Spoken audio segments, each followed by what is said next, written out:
The controversial history of Roblox YouTube. My new favorite Roblox YouTuber, Ventuist. They're Australian. They make amazing Roblox videos, and I think this is an interesting topic. So let's give it a watch. I think this is one of the best Roblox videos that I've seen, but I want to watch it with you guys. As a new gen YouTuber, right?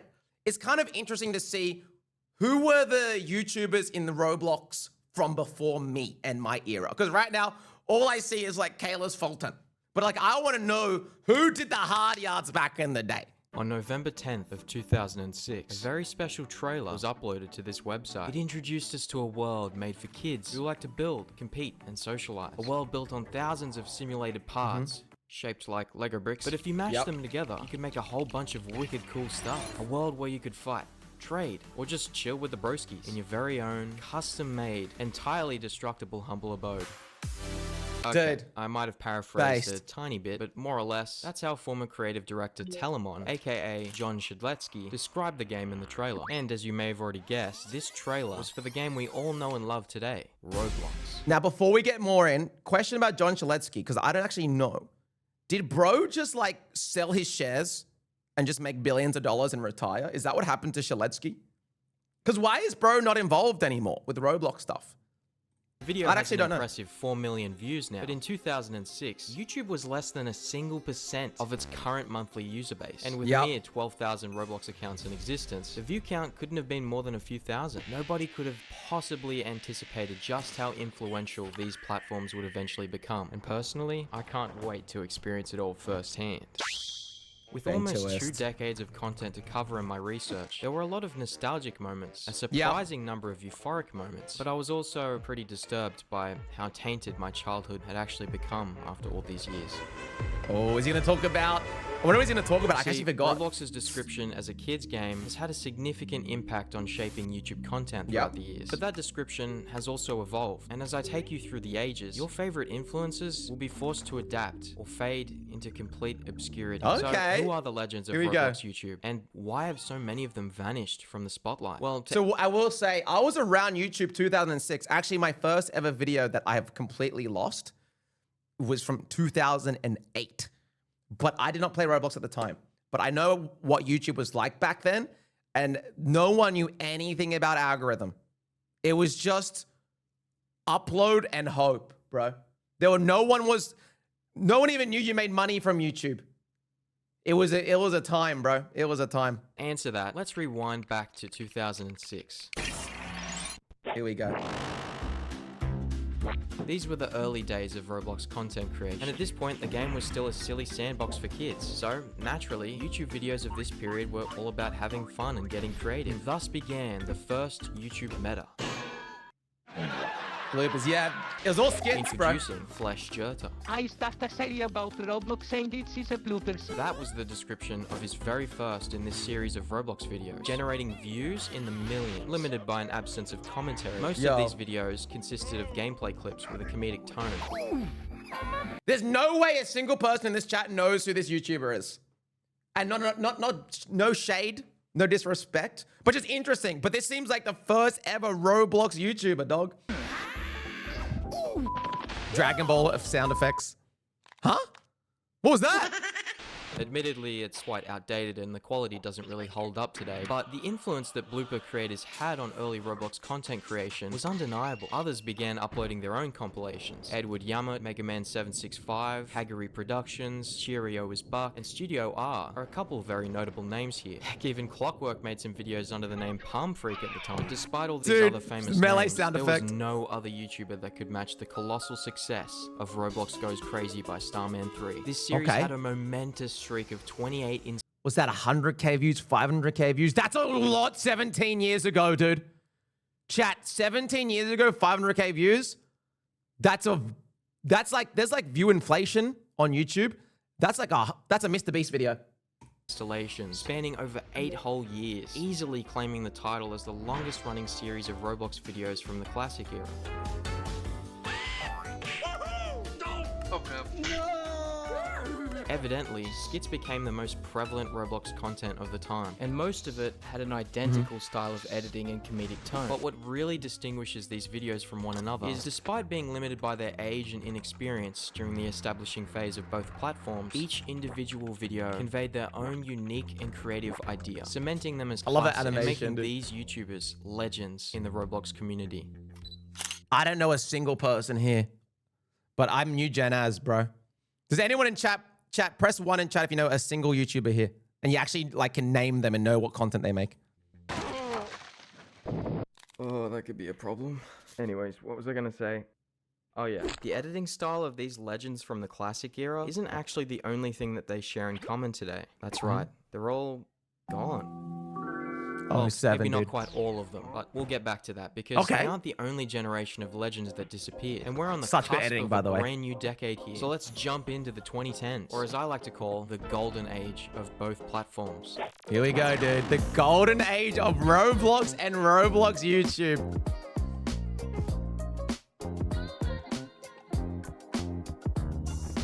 Over the past 4 years, YouTube's monthly users has increased almost tenfold, sitting at about 200 million now, while Roblox has multiplied its player count 1,000 times, sitting at around 13 million users.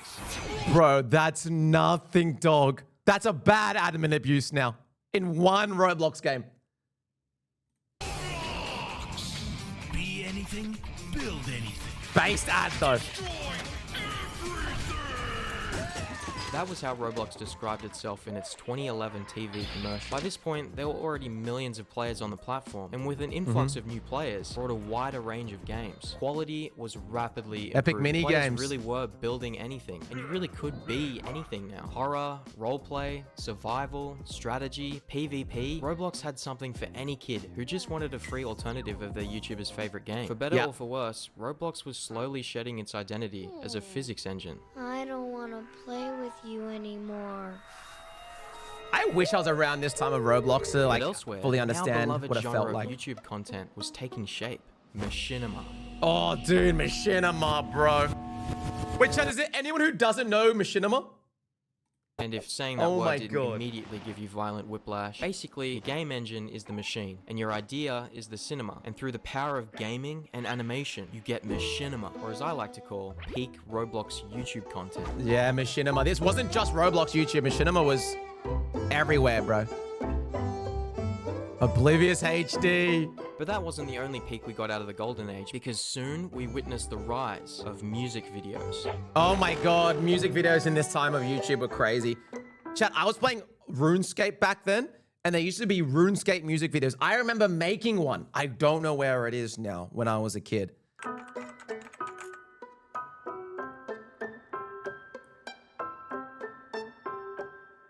Dude, I'm getting nostalgia, dude. And not even Roblox nostalgia. It's YouTube's most viewed content, so it was inevitable that video game imitations would eventually surface. Many Minecraft parodies are now considered fan favorites, but Roblox definitely had its fair share of cult classics too. Machinima rapidly improved throughout the 2010s, producing peak Roblox YouTube content in the form of sad stories, top 5 lists, and way too many. What was that? And teen pop music videos. These YouTubers have seen more success than most could even dream of. What was that on the screen? Where have they all gone? Many Machinima creators are considered legends, with an incredible streak of classics. Some stuck around, but the remaining few are barely active. So why? Why would anyone quit the best job in the world at their highest moment? Well, it might still be a bit too soon to answer that, but perhaps if we knew these creators more as people, we could find the answer to all their disappearances. Hey, the homies. We're all waiting on you, dude. That's rich coming from you. Just give me like 10 minutes. Okay. Fortunately for us, there is another popular style of content that emerged in the golden age. What was that? By this point, recording and editing software had become much more accessible. YouTubers began using microphones and face cams to connect with their viewers more personally. Variety gaming was very popular. Just play whatever's trending was considered the best method to appeal to a wider audience at the time. Do you know, crazy thing is, that is pretty much what the meta is now, but more optimized. Find the trendiest Roblox game and just play it, bro. YouTubers of today could have ended up as Minecraft YouTubers if things had panned out just a little differently. Digger One's here. Hey guys, 6B here. My name's Creek, and don't leave this video. It's packed full of awesomeness. But by 2016, there was already plenty of competition for Roblox creators. Powering imagination had become the new motto. So if some little guy wanted to make it big, they would have to get creative. They would need to bring something new. What is the to Roblox table. motto So, now, a chat? new type of Roblox influencer was born. The troll. Ah. Who are you? I'm Steve. Yeah, Pretty even funny back edit. then, a lot of players felt jaded. They felt like they were outgrowing the game, or that the game itself was morphing into something completely unrecognizable. Disgust, changed. betrayal, fear, envy, sorrow. These were all very commonly shared feelings held by older Roblox players. And when YouTubers were critical or made fun of the game, it felt liberating for them. It felt like vengeance.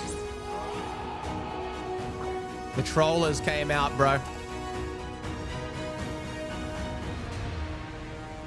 So this was a whole era?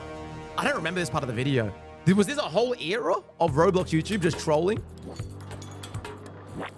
Trolling videos were defined by their relatability, often served with a very unhealthy dose of edgy humor.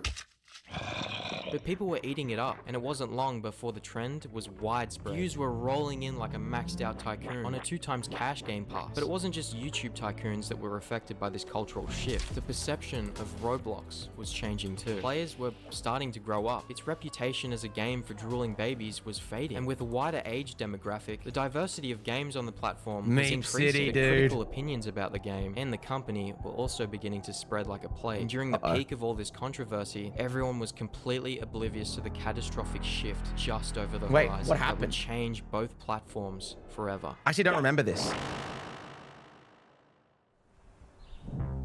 No, oh my god! What is this pain simulation, man? Anyways, where was I?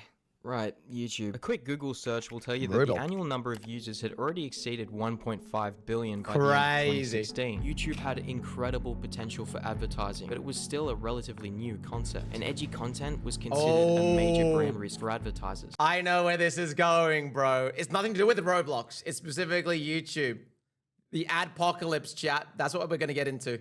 Due to a few controversies that received widespread media coverage, Here we go. the platform built a very negative reputation for promoting hateful content. A mass boycott ensued. Advertisers pulled out, and YouTube was forced to make dramatic changes to stay afloat, most notably removing ads from any videos that could be seen as a brand risk. Today, this catastrophe is memorialized as the adpocalypse. Yeah. Bro, that's like my biggest fear. Chat, let me give you some information of YouTube and how it works for me, in case you don't know. So how I make money on YouTube is every time there's an ad that you guys watch, we share a split with money from YouTube. So let's say I make $1. YouTube takes 50 cents and I get 50 cents. And the only reason I'm bringing it up, I just think that a lot of people don't even know that's how it works. So on YouTube, all the money we make from ads is split 50-50 with YouTube and the creator. So that's how it works. And so what happened was in this era, well, YouTube's like, we want to make more money, but advertisers are paying less because all these YouTubers were drama baiting and, you know, controversies. And so they were like more critical on it. Yeah. That's how you make money as a YouTuber. Hey, thank you, Ligma Sussy, dude. So YouTubers were faced Great with a fork name. in the road. They had three choices: adapt, fall in line with the new guidelines to maintain a career, endure, stay authentic, and rebel against the system, losing monetization in the process, or quit, take the easy way out, and build a new path. This was a career-defining decision. So what did they choose? I don't know what I would do during the apocalypse, bro. It'd be so sad.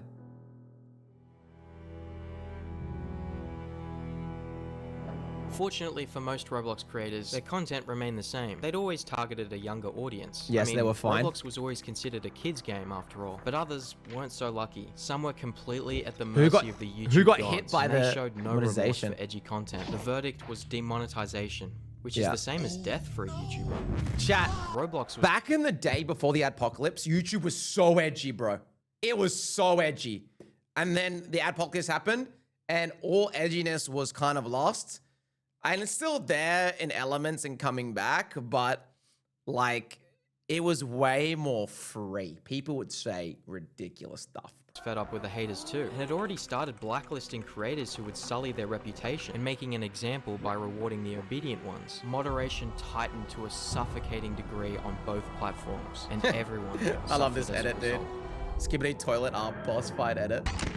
And that right there might be the key to understanding why so many YouTube legends have disappeared. Just like you or me, they loved Roblox and wanted to share their ideas with the world. Nobody was concerned with visits, views, money, or Robux back then. The concept of getting rich from Roblox videos was a pipe dream. Freedom to share and create. That is what kept these YouTubers uploading. But as time went on, that outlet just grew less appealing for them. A part of that lack of appeal could be the drastic changes that both platforms have made to be more monetizable, but an alternative reason could be that they just found something else more important in their lives. The vast majority of these YouTubers were still very young, so maybe they found a new outlet, or perhaps they decided to prioritize education. Who knows? Their Roblox accolades might have even got them hired like Stickmaster Luke or Max Z. So many people play his game. Chat, that's like the scariest thing about being a YouTuber, bro, is let's say you have, bills and things to pay each month. And if you're a full-time YouTuber, you pretty much get paid for views, right? And then imagine all of a sudden YouTube goes, I'm not paying you anymore. All my expenses and everything, I am owned, bro. I don't know what I would do. Game reviews by Max. And it was super cool to be able to say, hey, I make videos for Roblox. Did some voiceover for the game Death Run. And also, I Death Run, dude. App Store trailer a few years back as well. All that to say, Roblox was my launching ground. And getting on YouTube and getting my content out there was the baseline. Wait, who is this A chat? company big enough to admit sometimes the best ideas and employees start early. Wait, what's happening here? The path of a YouTuber can be really isolating. It can bring a lot of stress, pressure, and responsibility. Yep. Sometimes the best option really is to just quit. But for the stubborn ones who take the difficult path, they need to be mentally prepared for the challenges ahead. And unfortunately, we've seen many influencers forced to quit because they failed at that responsibility. It's genuinely heartbreaking to see how many people in the Roblox community continue to be exposed for their depravity. And as someone who holds a lot of sentimental value in Roblox machinimas, it disgusts me to know that this behavior has become a reoccurring pattern with animators in our community. With so much toxicity and all these condos and creeps exposed almost every day, not to mention enough content slop to feed a pig pen for eternity, it all makes Roblox look like a cesspit of filth. I know who Gert is now! And sometimes I feel ashamed, making excuses, allowing myself to enjoy the game for so long. But believe it or not, there is actually a silver lining to all of this. I know who Gert is now. Around 2016, Roblox had a change of heart. They wanted to look more mature and professional. They wanted to be a metaverse. And like some kind of moody teenager, they were willing to sacrifice anything to achieve that status.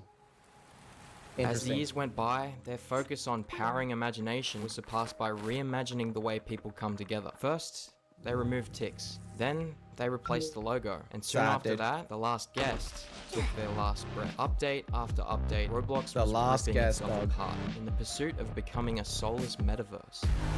Banger song, by the way. Six song choice by Aventurous here. This is a fire part of the video. Bro, this guy's so good. Dude, this guy is so talented at animating. Oh my god. Chat. This guy's genuinely one of the best YouTubers right now. Watch as their beloved game destroyed itself. Players stood up to put a stop to this corporate self-destruction. So this is before my era completely, but I kind of get a general understanding of what happened here. Upon realizing the irreversible damage that had been done, Roblox quietly abandoned becoming the metaverse. But it would take years to redeem their relationship with the community. Players and YouTubers had every right to turn their backs, and yet many of us remained. Somehow, in a twisted turn of fate, we actually witnessed the reimagining of the way people came together. So wait, what happened? What is this metaverse stuff? Actually, I actually don't know. Does Roblox trying to push like metaverse like Facebook was and stuff? Where it's like, oh, we're gonna all live in this society on the internet and use VR. And then like what actually happened in Roblox? So in 2020, Roblox became horrible. They wanted it to be more corporate. And then so what actually changed, chat? Exactly like Facebook. Oh, so they're just trying to show off technology versus showing off a cool game, right? So they're being like, oh, look, you have VR now, and if I move my pinky, it moves my toe in game. Whoa. And they're just putting more time into that. And they made it look all plain. Got it. Yes, it took a lot of character, made it more corporate. Okay, I'm kind of getting it. Freedom of the early days, the return of the golden age. The community sustained itself on vague hopes and dreams of simpler times, but they didn't fall on deaf ears. Roblox did their best to listen. The user-generated catalog, voice chat, 17+ games, the return of community events. These were all features that players had begged for, but in the process of... Can I be honest? I really don't like 17+ games on Roblox, even 18+ games. I'm gonna be straight up. Out of all the things, like all the stuff was cool, but I love voice chat. I just don't even, dude, there shouldn't be 18+ games on Roblox. It's weird. Providing more freedom, Roblox sacrificed control and burdened themselves with more content to moderate. So as a community, we keep updated with all the news, drama, and history to stay vigilant. But by doing so, we feed into all the negative stigmas surrounding the game. Yep.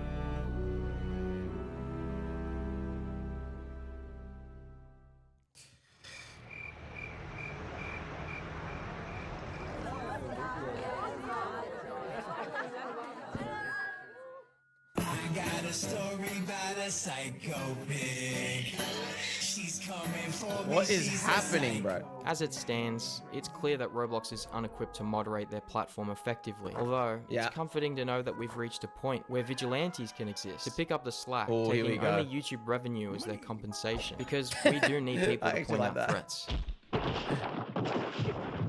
And the more the merrier, I guess. That man's an imposter. That man is the imposter. There can't be two Spider-Men. Let's take them both in. Hold on a sec.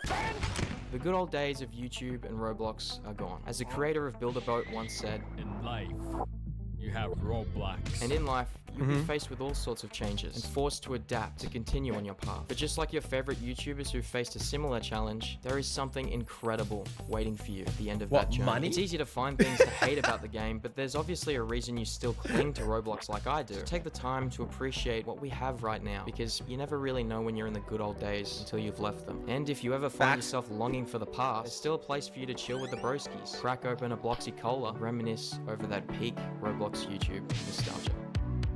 Hey, what a video, bro. Such a banger, man. Such a banger. There's something at the end. Yeah, I mean, controversial history of Roblox YouTube. I guess that was more of just the history of Roblox YouTube. It wasn't really that controversial.